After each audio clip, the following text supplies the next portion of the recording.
और उत्तराखंड की खबरों का हम रुख करें उससे पहले आपको अखिलेश यादव का सुपर एक्सक्लूसिव इंटरव्यू दिखाना चाहते हैं, जो कि हमारे पॉलिटिकल एडिटर शबी हैदर ने लिया है। आपको बता दें कि मैनपुरी लोकसभा सीट पर उपचुनाव होने हैं। नेताजी के निधन के बाद से ये सीट खाली हो गई थी और अब ये विरासत जो है वो डिंपल यादव को सौंपी गई है। डिंपल यादव यहाँ पर चुनाव लड़ रही हैं और उसको लेकर लगातार प्रचार प्रसार समाजवादी पार्टी द्वारा किया जा रहा है। ऐसे में अखिलेश यादव ने क्या कुछ कहा है वो भी आपको सुनाते हैं। मैनपुरी के उपचुनाव में अखिलेश यादव की जनसभाएं जारी हैं। निश्चित तौर पर सहानुभूति और विकास के जरिए अखिलेश यादव लोगों से वोट मांगने की अपील कर रहे हैं। अखिलेश यादव जी हमारे साथ हैं। सर, के न्यूज़ से बात करने का बहुत बहुत शुक्रिया सर, आभार प्रकट करते हैं आपके। कौन से ऐसे मुद्दे हैं, कौन सी ऐसी बातें हैं जिनके जरिए आप सर मैनपुरी की जनता के पास जा रहे हैं? ये नेताजी का क्षेत्र रहा है और मैनपुरी की जनता ने कई बार नेताजी को चुन करके भेजा। यहाँ ये जो बुजुर्ग दिखाई दे रहे हैं, नौजवान दिखाई दे रहे हैं, ये सब परिवार के लोग हैं। नेताजी ने इनको परिवार माना है। यहाँ के लोग नेताजी को याद करके एक एक वोट समाजवादी पार्टी साइकिल चिन्ह पर डालने जा रहे हैं। जितना भी आपको विकास दिखाई दे रहा है ये सब समाजवादी सरकार का है, नेताजी का है। बीजेपी ने केवल विकास को रोका है। न नौजवानों पे नौकरी है, न रोजगार है, न किसानों को कोई सहूलियत दे पा रहे हैं। ये तमाम सवाल हैं जो जनता के बीच में हैं।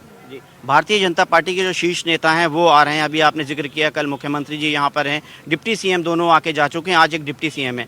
वो कह रहे हैं कि साहब मैनपुरी जो है वो पहली बार भारतीय जनता पार्टी जो है वो जीतने जा रही है। इस तरीके की जो है बातें हो रही हैं। आपकी देखिए किस तरीके से लोग देखने के लिए और सुनने के लिए अपने रहनुमा को, अपने नेता को, अपने हरदिल अजीज व्यक्तित्व को करीब से देखने के लिए आ रहे हैं। सर, इस संबंध में क्या कहना है? वो कह रहे हैं कि हमने अखिलेश यादव जी को मैनपुरी में घेर दिया है और अब भारतीय जनता पार्टी पहली बार जो है इस सीट को जीत लेगी। बीजेपी के लोगों क्या कह रहे हैं पता नहीं है।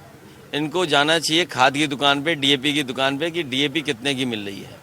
इन्हें बीजेपी को बताना चाहिए कि मैनपुरी में धान फसल तैयार है, कहाँ कहाँ खरीद हो रही है, क्यों बिजली का बिल ज़्यादा आ रहा है, क्यों एम्बुलेंस बर्बाद हो गई, क्यों पुलिस भ्रष्टाचार कर रही है। तो इनका जवाब कुछ नहीं है इनके पास, इसलिए जानबूझ करके ये बातें कह रहे हैं। और जहाँ तक सवाल मैनपुरी का है, हम अपने घर में हैं और घर में लोगों के पास नहीं जाएंगे तो किसके पास जाएंगे? तो यहाँ की जनता नेताजी सीधी सीधी जुड़ी रही है और ये चुनाव जब नेताजी नहीं है तब चुनाव होने जा रहा है। यहाँ बीजेपी ने नहीं घेरा है, ये जनता ऐसा घेरा है बीजेपी को समझ में नहीं आ रहा है।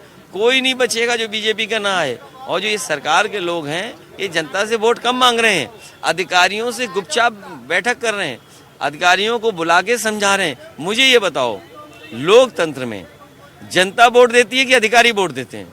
ये जितने लोग आ रहे हैं ये अधिकारियों से रात में बैठक कर रहे हैं, अधिकारियों से वोट मांग रहे हैं। और सोचिए अगर अधिकारियों से वोट मांगे जाएंगे तो अधिकारी कैसे वोट देंगे? थानेदार को कहा जाएगा कि आप जनता को ढूंढिए, यहाँ मुकदमे लगने लग जाएंगे, शुरू हो जाएंगे, सब पे मुकदमे लग रहे हैं। तो ये इनका वोट मांगने का तरीका है, लेकिन जनता घबराने वाली नहीं है। बीजेपी से कहो कि अधिकारियों से वोट न मांगे, जनता से वोट मांगे। सर, समाजवादी पार्टी ने, सर आखिरी सवाल है मेरा, कुछ अधिकारियों को सर हटाने की बात की है, कुछ लोगों को हटाने की बात की है, निष्पक्ष चुनाव की बात कर रहे हैं सर आप। देखिए, डीएम एसपी पे इतना दबाव होगा जिसकी आप कल्पना नहीं कर सकते हैं। और डीएम एसपी क्यों नहीं सारे पे काम करेंगे? इसी ने मैंने कहा कि जो सरकार के लोग आ रहे हैं वो अधिकारियों से वोट मांग रहे हैं, जनता से वोट नहीं मांग रहे हैं। सर, शिवपाल जी का सर चाचा के लिए सर पूरी तरीके से वो मेहनत कर रहे हैं और कह रहे हैं कि उनकी विधानसभा इस क्षेत्र में सबसे ज्यादा वोटों से वो विधानसभा जीतेगी और किसनी, करहल, मैनपुरी, भूगांव सब विधानसभा जीत करके आ रही समाजवादी पार्टी। जी सर, और समाजवादी पार्टी किशनी, करहल और सारी विधानसभाओं से चुनाव जीत कर आएगी। अखिलेश यादव अपनी जीत के प्रति पूरी तरीके से आश्वस्त हैं। निश्चित तौर पर वो साफ तौर पर उन्होंने कहा है कि भारतीय जनता पार्टी अधिकारियों के जरिए वोट मांगने की कोशिश कर रही है, जबकि वो प्रत्येक मैनपुरी वासी का जो है वो कुंडी खटखटा रहे हैं, उनके दर पर जा रहे हैं और मुलायम सिंह यादव के नाम पर वोट मांगते हुए दिखाई दे रहे हैं। मैनपुरी लोकसभा की किशनी विधानसभा से कैमरा पर्सन राहुल के साथ के न्यूज़ के लिए शबी हैदर।